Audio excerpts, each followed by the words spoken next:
Hi there, this is Zachary McDonald with Next Home Envision, and this is the last episode of our first series about how to buy your first or your next home in the next 90 days. And so throughout this process, we've talked about all of the building blocks to get to this point where now you've made your offer and you've got your offer accepted. Congratulations. So what does this mean now? Now, depending on your type of offer, which generally you're going to have contingencies and things like that that are going to be make the purchase contingent on different things. That is appraisal, that is your inspection, that is your financing, which most of you, if you're buying your first home, all of these things are going to be true. So what does that mean? You are now under contract. So again, congratulations. This is awesome. This is where it gets really exciting, but the work is not done yet. You're just getting closer and closer though. So let's keep moving. So the first thing you're going to want to do, and a lot of these, I'm going to talk about them in a specific order. They don't necessarily have to be done exactly first or exactly second. There are just things that are more urgent. So we're going to go through the timeline of where you are now versus 30 to 35 days later when you actually close on your house. So first thing is generally going to be get your EMD in.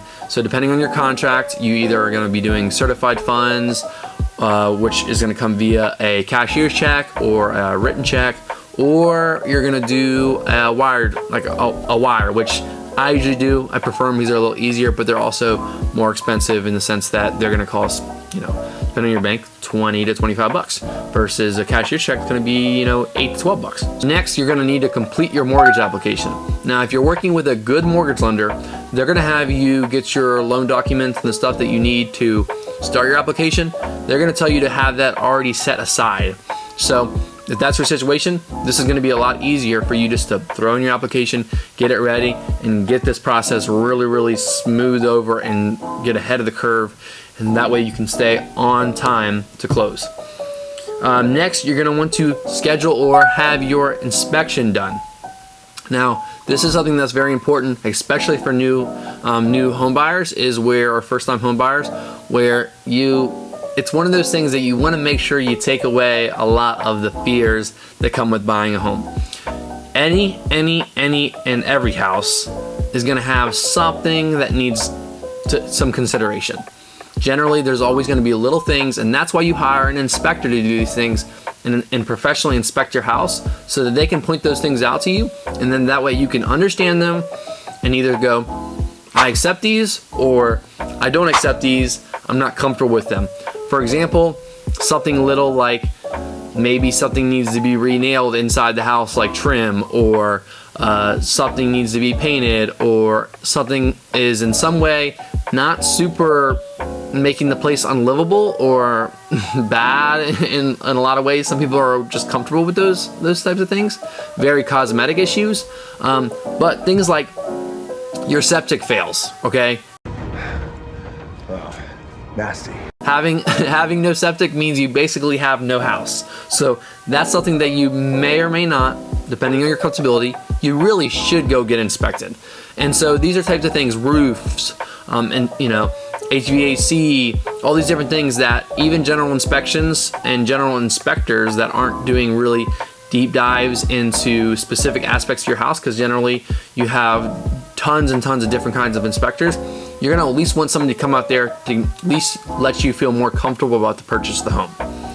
Next thing, and of these things, may I add, the thing that you really want to determine when I'm talking about all this is what is considered latent defects. So I want to use this specific word, this terminology, so that you can be a very educated buyer. Now, a latent defect may sound like this complex term, but all it means is that you, as a buyer, if you had known this prior to the inspection, you wouldn't have put an offer on the house. Like, you wouldn't even want to buy the house. So those are the things that you really should consider.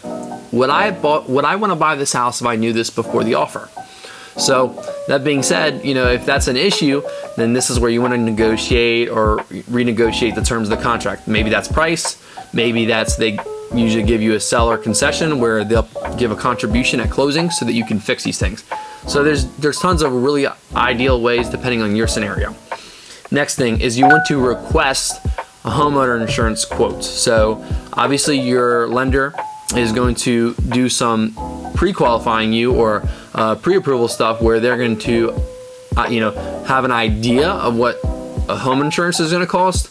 But when you actually go get your quote, then you can actually have it ironed out so that way when you get your actual loan statements and what's your month-to-month cost, you actually get it stapled out. It's a real number that's going to be steady month-to-month, not an estimate anymore.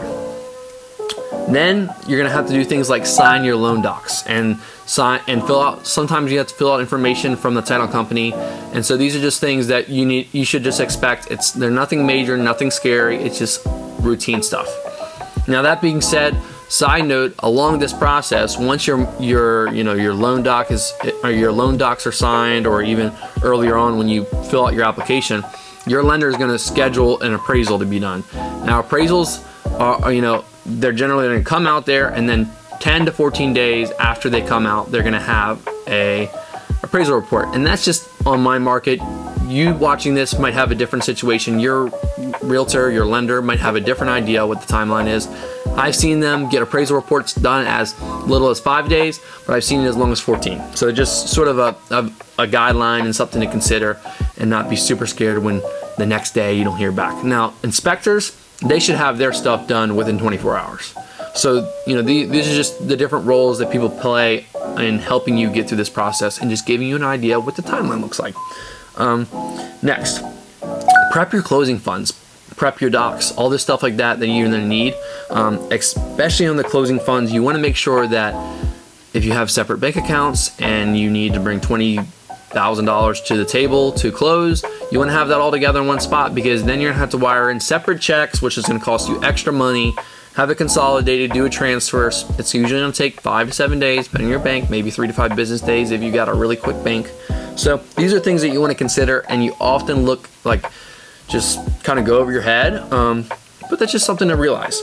Another thing, 24 to 48 hours, you're going to have to review your closing disclosures, and these are going to be things that are going to give you the idea of what is the money that's needed to bring to the table. So again, these are the things that this is the oil that's going to keep your wheel spinning, and it's going to make things easier. It's going to all these concepts, all these things we're talking about are standard ways that from you got your offer under contract, or you got your offer accepted, now you're under contract, where, here's the process of how things go. So this is just ways to keep yourself educated. Now the next thing, this is something that's sort of optional, because you're gonna have to do it. I've always done it with personal purchases after closing, but you can always do it before. Set up your utilities. So you're gonna call the utility companies, whether it's gas, whether it's electric, whether it's water, whatever, or all of the above.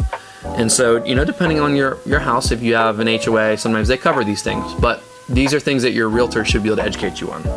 And then last few things here, you're gonna do a final walkthrough. Now, what is the purpose of a final walkthrough?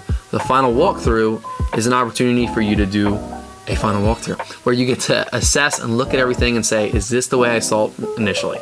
And generally, some people decide not to even do these. They feel comfortable, maybe they're busy and they don't want to do these things. I'd recommend it. It'd be a great way, again, to just instill confidence in the purchase of your home.